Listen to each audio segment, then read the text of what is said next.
Écouter la parole de Dieu chaque jour, c'est une grâce et une grande bénédiction. Aujourd'hui, c'est un jour nouveau que le Seigneur nous accorde encore pour l'écouter. Voilà pourquoi nous allons lire dans le livre de Jean, chapitre 4, versets 23 à 24. Nous disons au nom de Jésus-Christ, mais l'heure vient, et elle est déjà venue, où les vrais adorateurs adoreront le Père en esprit et en vérité, car ce sont là les adorateurs que le Père demande. Dieu est esprit, et il faut que ceux qui l'adorent en esprit et en vérité. Ok, bien-aimés dans le Seigneur, chers frères et sœurs en Christ,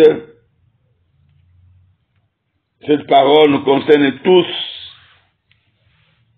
Je répète que nous sommes tous concernés par cette parole d'aujourd'hui. Parce qu'on dit si Dieu cherche ceux qui l'adorent en esprit et en vérité.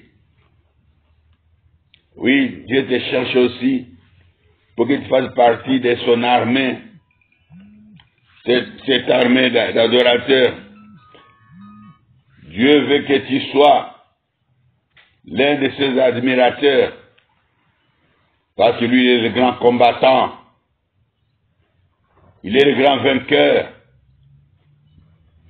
Il a terrassé Pharaon et toute son armée. Il les a décimés. Et ils ont disparu. Il a dit avant cela, il dit à ses enfants, son peuple, les Égyptiens que vous voyez aujourd'hui, vous ne les verrez plus jamais. Et j'ai dit à quelqu'un en ces jours, ton problème que tu vois là, qui t'a tracassé pendant des années, oh, tu ne les verras plus jamais. Dites Amen. Oui, merci. Que le Seigneur soit glorifié. C'est pourquoi j'ai dit, écoutez la parole de ce matin. Chaque jour, quand tu écoutes la parole, matin, midi, soir, tu es béni. Parce que la parole de Dieu ne sort pas de sa bouche et ne descend pas vers nous et retourne sans effet. Jamais. Raison pour laquelle nous devons tous les jours écouter sa parole. Pour que nous puissions sortir de l'ignorance et que nous puissions bien les connaître. C'est ainsi que, bien-aimés, nous devons savoir qu'il y a 3 sortes de prières de reconnaissance. La prière de reconnaissance est composée de 3 prières. 1, c'est l'adoration. 2, c'est la louange. Et 3, c'est l'action de grâce. Quand tu fais l'une de ces 3 prières, sache que tu es en train de reconnaître. Tu fais une reconnaissance de celui qui a créé le ciel et la terre par rapport à ce qu'il est, par rapport à ce qu'il fait, par rapport à l'exaucement. Nous avons déjà enseigné sur l'action de grâce. Hier, nous avons enseigné sur la louange. Ce n'est que normalement aujourd'hui que nous enseignons sur l'adoration. C'est une exhortation, ce n'est pas vraiment un enseignement comme tel. Ce sont des exhortations, nous avons très peu de temps, l'enseignement nous prend beaucoup de temps. Et nous voulons dire ceci. L'adoration fait partie des 3 prières de reconnaissance que le Seigneur nous a données. Et nous avons cela dans les 10 commandements. Dans la dernière phrase, la Bible nous dit, car c'est à toi qu'appartiennent les règnes, la puissance et la gloire pour les siècles et les siècles. Ça, c'est la reconnaissance. Et là-dedans, quand vous décortiquez cela, vous allez trouver là-bas l'adoration, la louange et l'action de grâce. Il faudrait qu'on t'enseigne, il ne faut pas décortiquer par ton intelligence. Je vais t'enseigner pour découvrir cela. C'est comme dans les autres pays, il y a aussi la repentance. Mais si on t'enseigne pas qu'il sera jamais se trouve la repentance, pourtant la repentance est là-dedans. Bien-aimés dans le Seigneur, nous devons comprendre que écouter Dieu, alléluia, c'est un signe de la bénédiction. Comprendre ce que Dieu vous dit, oh, c'est ça la victoire. Parce qu'il va te laisser seulement mettre cela en pratique. Nous disons que Dieu cherche de vrais adorateurs. Et nous parlons de l'adoration. De qui est adorateur, bien-aimé? L'adoration, c'est une faculté que Dieu a dotée l'homme depuis la création de l'homme.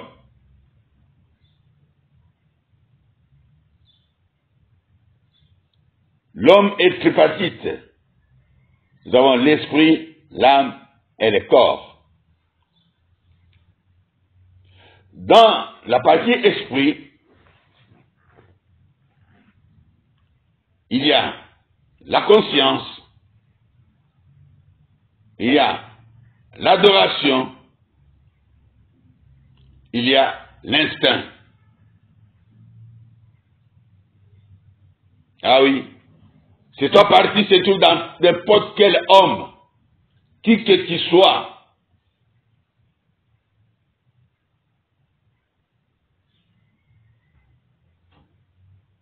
Voilà pourquoi je vais te surprendre en te disant aujourd'hui que tout homme est adorateur. Par la création. Et par la création, tout homme est adorateur. Je n'ai pas dit par la création. Mais dans ce monde, il y a des sortes d'adorateurs. Il y a des faux adorateurs et des vrais adorateurs. Les faux adorateurs, ce sont les idolâtres.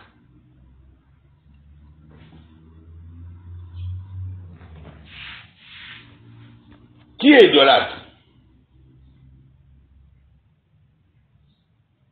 Celui qui adore un autre Dieu en dehors du Dieu créateur est idolâtre. Et je voulais seulement encore te rappeler que tout ce que tu aimes plus que Dieu dans ta vie fait de toi un idolâtre. Tout ce qui prend la part de Dieu dans ta vie fait de toi un idolâtre. Quand vous allez en Europe, vous serez surpris d'entendre qu'il y a des gens qui aiment leurs chiens plus que tout dans leur vie. Il y en a qui aiment leur maison plus que tout dans leur vie. Ce sont des idolâtres. Et beaucoup de gens croient qu'être idolâtre, il faut seulement être condamné par Exode 20, versets 4 à 5. Tu ne demandes de ne pas avoir des représentations ou des images. Des choses qui sont en haut, en bas, sur la terre comme sur la terre. Des images taillées, c'est-à-dire des statues. Et le verset 5, Exode 20, verset 5 nous dit, il ne faut pas les servir, ni se prosterner, s'agenouiller devant les statuettes qui représentent Dieu.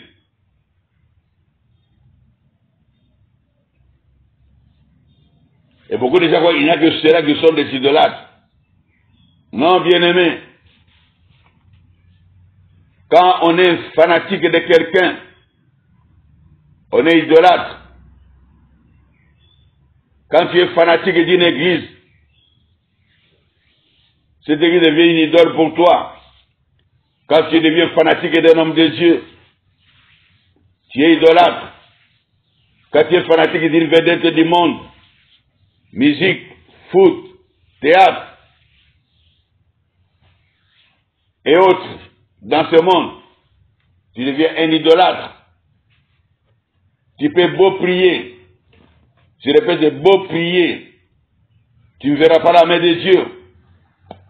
Car Dieu punit les idolâtres. Leur punition va jusqu'à 3e voire 4e génération. Parce qu'un idolâtre n'aime pas Dieu. Un idolâtre, c'est un fanatique. Un fanatique ne réfléchit pas. Un fanatique accepte sans comprendre. Un fanatique,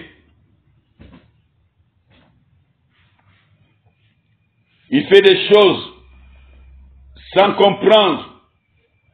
Il est même prêt à se sacrifier sans rien comprendre. Mais Dieu ne veut pas marcher avec des ignorants. Notre Dieu ne veut pas marcher avec des ignorants. Voilà pourquoi Jésus-Christ avait dit un jour à ses disciples, quand vous lisez dans Jean 16, verset 13, jusqu'à 17, va le mettre jusqu'à 18, même jusqu'à 20. Mais à partir du verset 13, il a posé la question, qu'est-ce que les gens disent que je suis? Ils ont répondu, tu es l'un des prophètes, tu es ceci, tu es Élie, tu es ceci. Et Jésus a dit, oui, ça ce sont les gens qui disent que je suis. Mais vous qui êtes avec moi, vous qui marchez avec moi, vous qui dormez avec moi, vous qui circulez avec moi partout, qui dites-vous que je suis? Et après un silence, Simon s'est mis debout et a dit, tu es Christ, le Fils de Dieu vivant. Et Jésus a dit, tu es heureux Simon, fils de Jonas, car ce ne sont ni la chair et le sang qui t'ont révélé cela, mais c'est mon Père qui est dans les lieux célestes. Jésus ne voulait pas que ceux qui marchaient avec lui, ceux qui les suivaient, soient des ignorants par rapport à ce qu'il est et surtout à ses origines. Il voulait que ceux qui marchaient avec lui les connaissent très bien. Mais beaucoup de gens prient dans des églises qui ne connaissent même pas. Ils prient avec des hommes de Dieu qui ne connaissent même pas. Parce que aussi c'est mal le nom de Jésus. Parce que tout le monde prie Jésus. On voit que toutes les églises appartiennent à Jésus. Tous les hommes de Dieu qui prêchent avec excellence, qui opèrent des miracles appartiennent à Jésus. Non! Quand vous entrez dans ces églises, vous serez fanatiques de Jésus. Vous serez fanatiques de l'église. Mais vous ne verrez jamais Jésus dans votre vie agir. Ah oui, vous ne verrez pas Jésus qui sait agir. Parce que les jours où il y aura un problème dans cette église, tu vas fuir cette église. Les jours où il y aura un problème avec l'homme de Dieu, tu vas fuir cet homme de Dieu. Tu vas chercher un peu une autre idole. Mais vous savez, nous, lorsque nous prions Dieu, prions dans une église, nous sommes comme des Élysée, comme des Ruth. Nous sommes attachés à vie. Qu'est-ce que Sarah avait dit à Naomi? Là où tu mourras, je mourrai. Ton Dieu sera mon Dieu. Ruth n'a pas suivi Naomi à cause de Naomi, non. Elle a suivi Naomi à cause de son Dieu. Orpa n'a pas connu qui était Naomi. Orpa n'a pas connu qui était le Dieu de Naomi. Après 10 ans d'enseignement, elle a changé, elle est allée dans une autre église de noirs. Elle est allée dans une église de ténèbres, de ses ancêtres. Mais Ruth a connu qui était le Dieu de Naomi. Et s'est attaché pour toujours. Oh, bien-aimé, là où il n'y a pas la connaissance, il n'y a que le fanatisme. Et tous les fanatiques sont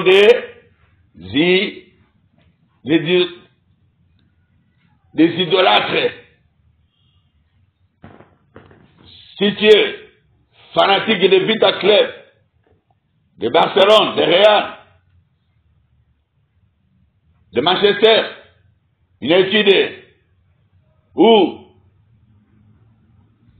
de Paris Saint-Germain, si tu es fanat, qui est un idolâtre. Un chrétien ne peut jamais être idolâtre, fanatique, jamais.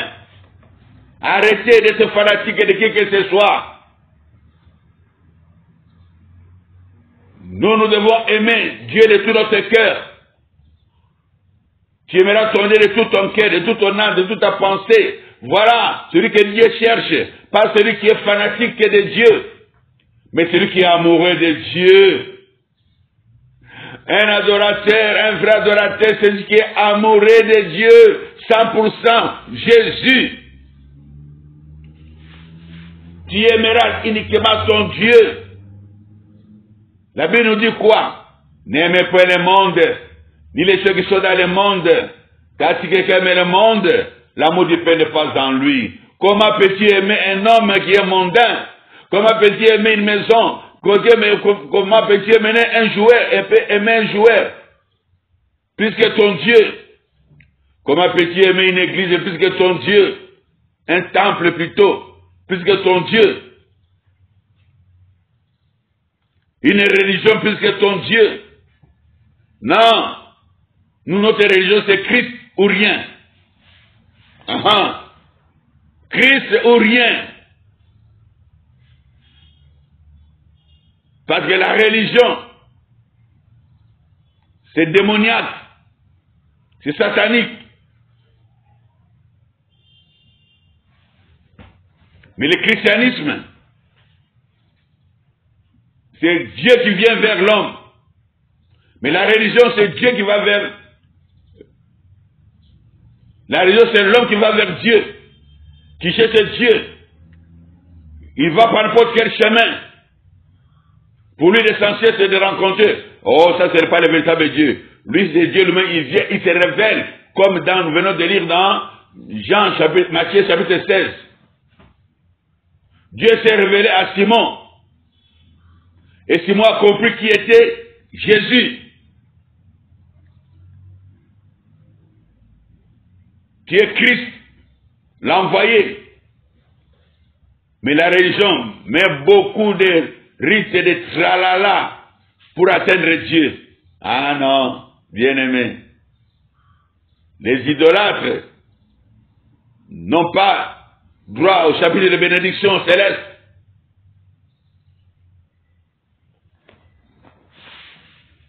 Et nous devons comprendre. Il dit, les vrais adorateurs, alléluia. Les vrais adorateurs, alléluia.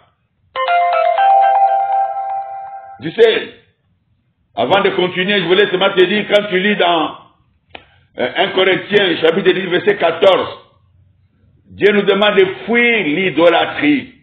Fuyez l'idolâtrie. Ne soyez plus fanatiques de qui que ce soit dans ce monde. N'aimez pas le monde, bien-aimé. Aime Jésus. Et Dieu va se révéler en toi. Quand Dieu se révèle en toi, tu es un homme heureux. Tu marcheras plus selon le monde. C'est pourquoi la Bible nous dit, nous devons adorer l'Éternel, notre Dieu, en esprit et en vérité. En esprit, c'est parce que lorsque nous acceptons Jésus comme Seigneur et Sauveur, nous sommes nés de Dieu. Et Jésus nous baptise et dit Saint-Esprit. Alors nous sommes spirituels. C'est ce que la Bible nous dit dans Galates 5, verset 16. Marchez par l'esprit et vous n'accomplirez pas les œuvres de la chair. Celui qui marche par l'esprit ne peut jamais être fanatique de qui que ce soit. Celui qui marche par l'esprit, bien-aimé dans le Seigneur, ne peut jamais, alors jamais, aimer le monde. Non. Ni les choses qui sont dans le monde. Jamais. Il donnera à notre Dieu la première place. Sa priorité sera Jésus-Christ. Jésus-Christ ou rien.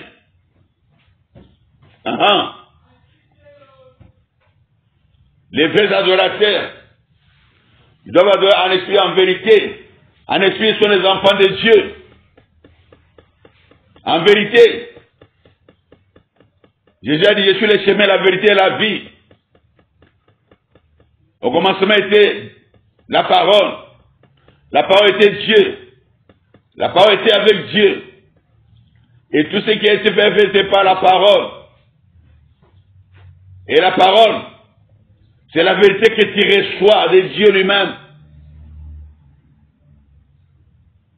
Donc tu dois connaître la parole de Dieu pour savoir que tu l'adores lui. Et non pas un mondain. Et non pas les choses de ce monde. Et non pas une créature. Tu dois adorer le Créateur, non une créature bien-aimée dans le Seigneur. Parce que tout ce qui a été créé par le Créateur, notre Dieu. Les ressuscités du troisième jour. La parole qui s'est fait chair. Un vrai adorateur ne marche pas dans les mensonges, mais dans la vérité. Un vrai adorateur ne marche pas dans l'ignorance, mais dans la lumière. Jésus est la lumière du monde pour t'éclairer. C'est pourquoi tu dois méditer la parole de Dieu jour et nuit. Parce qu'un vrai adorateur, tout ce qu'il fait lui réussit. Il tire sa nourriture dans les eaux paisibles.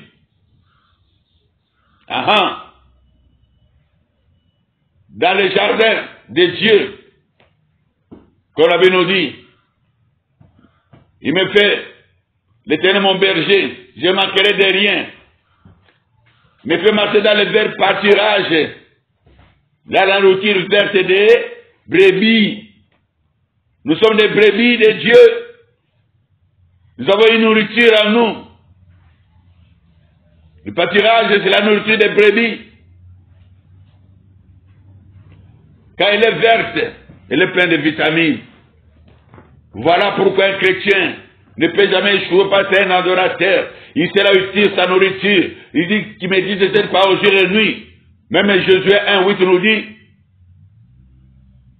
si tu veux réussir, si tu veux avoir du succès, médite de cette parole. Médite cela, mets cela en pratique. Quand tu mets cette parole, que tu médites en pratique, tu auras du succès dans tes entreprises et tu réussiras dans tout ce que tu entreprendras. Voilà le vrai adorateur. Il faut adorer l'Éternel, le créateur du ciel et de la terre et non une créature. Il y en a qui sont adorateurs d'eux-mêmes. Ce sont des orgueilleux comme Satan qui se regardait, qui voyait sa beauté, qui voyait la puissance qui était en lui par rapport à sa création. Il a commencé à s'admirer lui-même, à se comparer à Dieu. Oh, bien-aimé, qui es-tu toi? Tu t'aimes plus que tout. N'est-ce pas que tu es limité? Tu vas faire combien de temps dans ce monde? Toi, tu deviens comme Mobutu, qui se voyait au-dessus de tout, de tous les hommes. Tout lui appartenait. Même le fœtus était déjà dans les impairs. Le fleuve, c'était pour lui. Les femmes de ses collaborateurs, c'était pour lui. Selon comme Sakombi Inongo Ekengo Dondo déclaré, témoigné après la mort de Mobutu, après le départ de Mobutu. Les pays, c'était pour lui. L'argent, c'était pour lui. Quand tu regardes les francs, les Zaïre, la monnaie Zaïre, tu verras que son effigie partout. Tout lui appartenait. Où est-il aujourd'hui?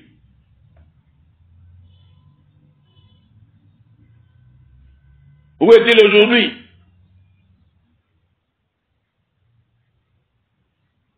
Est-ce qu'un Dieu peut fuir? Fuyard. Il est allé mourir en fuyant. Hitler, la même chose. Mobutu, au moins, on connaît même où c'est où sa tombe. Allez chercher la tombe d'Hitler. Lui, il choisissait qui tuer, qui n'est pas tué.